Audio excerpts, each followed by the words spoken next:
Hi guys, பயிற்சி 1.3ல் முதல் கணக்கு F equal to X comma Y அப்படின்னு சொல்லிட்டாங்க. எக்ஸ் கமா ஒய் வேல்யூஸ்லாம் என்னென்னு கேட்டிங்கன்னா X comma Y belongs to natural நம்பர்ஸ்னு சொல்லிட்டாங்க. மற்றும் ஒய் ஈக்குவல் டு 2x அப்படின்னு சொல்லி ஒரு கண்டிஷன் கொடுத்துருக்காங்க. இந்த உறவு எல்லாமே எண்ணின் மீதான ஒரு உறவு என்க மதிப்பகம், துணை மதிப்பகம் மற்றும் வீச்சகத்தை காண்க. இந்த உறவு சார்பாகுமா அப்படின்னு கேள்வி கேட்டிருக்காங்க. ஸோ ஃபஸ்ட்டு என்ன பண்ணணும் அப்படின்னா, இதுலேருந்து ஒரு குறிப்பிட்ட வேல்யூஸாக நம்ம கண்டுபிடிக்கணும். அவங்க எக்ஸ்ஒயோட மதிப்பு கேள்வியில் என்ன கொடுத்துருக்காங்கன்னா எக்ஸ் ஈக்குவல் டு 1 2 3 4 5, அதாவது ரெண்டுமே நேச்சுரல் நம்பர்னு சொல்லிட்டாங்க. ஸோ அப்போ எப்படி எழுதலாம்னா எப்படி எழுதிக்கலாம், X equal to 1 2 3 4 5 6 7 8 9 10 and so on. அதே மாதிரி Y equal to 1 2 3 4 5 6 7 8 9 10 and so on. சும்மா ஒரு குறிப்பிட்ட நம்பர் எழுதிப்போம். இது அண்ட் ஸோ ஆன் போய்கிட்டே இருக்குங்க, எவ்வளோ நம்பர்னாலும் எழுதலாம். ஒரு 10 வரைக்கும் எழுதுறது போதுமானது. இப்போது இது என்னென்னு கேட்டிங்கன்னா எக்ஸுங்கிற செட்டு, ஒய்ங்கிற செட்டு. ஆனால் ரிலேஷன் இதுக்கு கண்டுபிடிக்கணும்னா கண்டிஷன் கொடுத்துருக்காங்க, ஒய் ஈக்குவல் டு 2x அப்படின்னு. இப்போது ஒய் ஈக்குவல் டு 2x அப்படின்னு சொல்லி கண்டிஷன் கொடுத்துருக்காங்க. இப்போ நான் எக்ஸ் ஈக்குவல் டு இதுலேருந்து ஒரு வேல்யூ எடுக்கிறேன். எக்ஸ் ஈக்குவல் டு 1 அப்படின்னு எடுத்தால் என்ன வரும், y equal to 2 × 1 equal to 2 வருதுங்களா. அதே மாதிரி எக்ஸ் ஈக்குவல் டு 2 அப்படின்னு எடுத்தால் என்ன வரும், y equal to 2 × 2 equal to 4. கரெக்டாக. அதே மாதிரி எக்ஸ் ஈக்குவல் டு 3 அப்படின்னு எடுத்தால் என்ன வரும், y equal to 2 × 3 equal to 6. இந்த 1 2 3 எல்லாமே எதுக்கு பதிலாக அப்ளை பண்ணுறது, இந்த எக்ஸுக்கு பதிலாக அப்ளை பண்ணுறது. நான் எக்ஸோட வேல்யூ என்ன எடுக்கிறனோ அதை அந்த இடத்துல வச்சுறேன். இப்போ எக்ஸோட வேல்யூ 4 எடுக்கிறேன்னா 4 equal to y equal to 2 × 4 equal to 8. அதே மாதிரி தான் அடுத்தது எக்ஸ் ஈக்குவல் டு 5 அப்படின்னு எடுக்கிறோன்னா ஒய் ஈக்குவல் டு 2 × 5. ஏன்னா இங்கே இருக்குது பாருங்கள், இந்த எக்ஸுக்கு பதிலாக தான் இந்த எக்ஸ் வேல்யூ அப்ளை பண்ணுறேன். 2 × 5 ஈக்குவல் டு 10. போதும். அப்ராக்சிமேட்டாக இப்போ 5 நம்பர் எடுத்துட்டோம் இல்லையா, அதுவே போதும். இதை வச்சு நம்ம கணக்கு டெரைவ் பண்ணிக்கலாம். என் மீது ஒரு உறவு உறவு தான். என்னென்ன உறவு அப்படின்னு சொல்லி கேட்டிங்கன்னா, இப்போ ரிலேஷன் இதுலேருந்து எடுத்து எழுதுறோம்னு வச்சுப்போமே. எக்ஸ் ஈக்குவல் டு 1 இருக்கும்போது ஒய்யோட மதிப்பு என்னவாக இருக்குது, 2 இருக்குது. அப்போது 1, 2. அதே மாதிரி எக்ஸ் ஈக்குவல் டு 2 இருக்கும்போது ஒய்யோட மதிப்பு என்னவாக இருக்குது, 4 இருக்குது. அப்போ 2, 4. அதே மாதிரி எக்ஸ் ஈக்குவல் டு 3 இருக்கும்போது ஒய்யோட மதிப்பு 6. எக்ஸ் ஈக்குவல் டு 4 இருக்கும்போது ஒய்யோட மதிப்பு 8. எக்ஸ் ஈக்குவல் டு 5 இருக்கும்போது ஒய்யோட மதிப்பு 10. இது அண்ட் ஸோ ஆன் போய்கிட்டே இருக்கும். ஏன்னா இதுக்கப்புறம் X equal to 6 natural number இருக்குது இல்லையா, போட போட என்ன வந்துகிட்டே இருக்கும், ஒய்யோட மதிப்பும் போய்கிட்டே இருக்கும். ஸோ இப்போ இதுதான் உறவு என்க அப்படின்னு அவங்களே சொல்லிட்டாங்க. அப்போ உறவானாலும் நம்ம சொல்ல தேவையில்ல, இது நமக்கு ஒரு புரிதலுக்காக எடுத்து எழுதியாச்சு. இப்போ இதுலேருந்து கேள்வி என்ன கேட்டிருக்காங்கன்னா, மதிப்பகம், துணை மதிப்பகம் மற்றும் வீச்சகத்தை காண்க. இந்த உறவு சார்பாகுமா அப்படிங்கிறது தான் கேள்வி. சரி, ரைட், ஓகே. இப்போ ஃபஸ்ட்டு மதிப்பகம், துணை மதிப்பகம் மற்றும் வீச்சகம் அதெல்லாம் கண்டுபிடிச்சிடலாமா. ஸோ அதுக்கு ஃபஸ்ட்டு என்ன பண்ணிக்கிறோம்னா, ஒரு அம்புக்குறி படம் வரைஞ்சிப்போம். அது இது கண்டுபிடிக்கிறதுக்கு ரொம்ப ஈஸியாக இருக்கும். இப்போ பாருங்களேன்,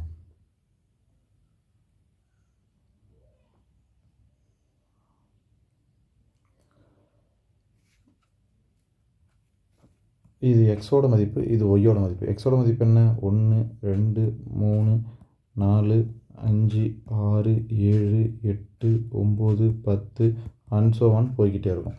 அதே மாதிரி ஒய்யோட மதிப்பும் 1 2 3 4 5 6 7 8 9 10 அண்ட் ஸோ ஆன் போய்கிட்டே இருக்கும். இப்போது எக்ஸ் ஈக்குவல் டு 1 இருக்கும்போது இங்கே எடுத்து எழுதியிருக்கோம் இல்லையா ரிலேஷன், எக்ஸ் ஈக்குவல் டு 1 இருக்கும்போது எக்ஸ் ஈக்குவல் டு 1 இருக்கும்போது y equal to 2. So x equal to 1 இருக்கும்போது ஒய் ஈக்குவல் டு எவ்வளோ, 2. அம்புக்குறி படம். 2 இருக்கும்போது 4, 3 இருக்கும்போது 6, 4 இருக்கும்போது 8, 5 இருக்கும்போது 10. இப்போ இந்த வேல்யூஸ் போதுமானது இதுலேருந்து மதிப்பகம், துணை மதிப்பகம் மற்றும் வீச்சகம் இதெல்லாம் கண்டுபிடிக்கிறதுக்கு.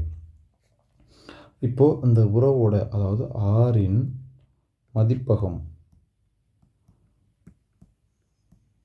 என்ன அப்படின்னு பார்த்தீங்கன்னா, எக்ஸ்ஹெச்சில் இருக்கிற எல்லா வேல்யூஸுமே மதிப்பகத்தில் வந்துடும். 1, 2, 3, 4, 5 அண்ட் ஸோ ஆன் போய்கிட்டே இருக்கும். இது ஆரின் மதிப்பகம். இப்போ இதுலேருந்து அடுத்து என்னென்னா, ஆரின் துணை மதிப்பகம் அப்படின்னு பார்த்தீங்கன்னா, ஆரின் துணை மதிப்பகம்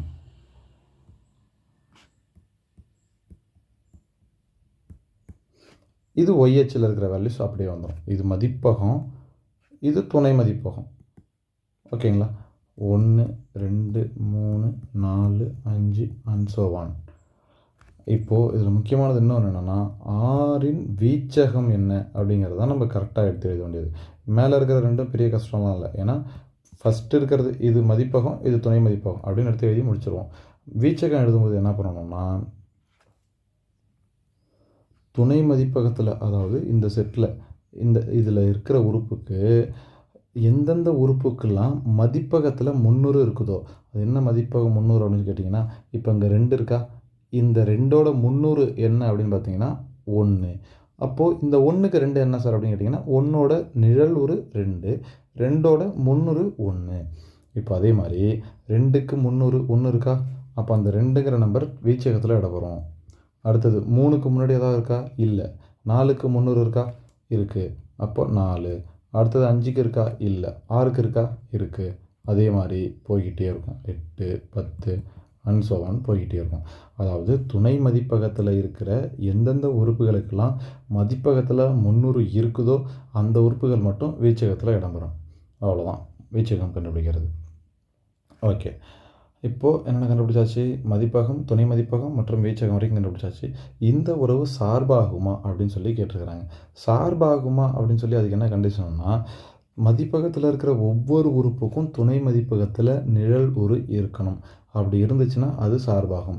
இப்போது இங்கே 1 இருக்குங்களா, இந்த 1க்கு இங்கே நிழல் உரு இருக்குதா, 2 அப்படின்னு ஏதோ ஒரு நிழல் உரு இருக்குதா, இருக்குது. அப்போது கரெக்டு. அடுத்தது 2க்கும் இருக்கா, 3க்கும் இருக்கா, 4க்கும் இருக்கா, 5க்கும் இருக்குது, 6க்கும் அடுத்து 12ன்னு வந்துடும், 7க்கும் அடுத்து 14ன்னு வரும், 8க்கும் அடுத்து 16ன்னு வரும். ஸோ இங்கே இருக்கிற எல்லா நம்பருக்கும் என்ன ஆகிட்டே இருக்குது, நிழல் உரு இருந்து கொண்டே இருக்குது. அதாவது மதிப்பகத்தில் இருக்கிற எல்லா உறுப்புக்கும் நிழல் உரு இருந்துக்கிட்டே இருக்குது. ஸோ அதனால் இந்த உறவு ஒரு சார்பாகும். மதிப்பகத்தில் உள்ள ஒவ்வொரு உறுப்புக்கும் துணை மதிப்பகத்தில் நிழல் உரு இருப்பதால் இந்த உறவு ஒரு சார்பாகும். அவ்வளோதான்.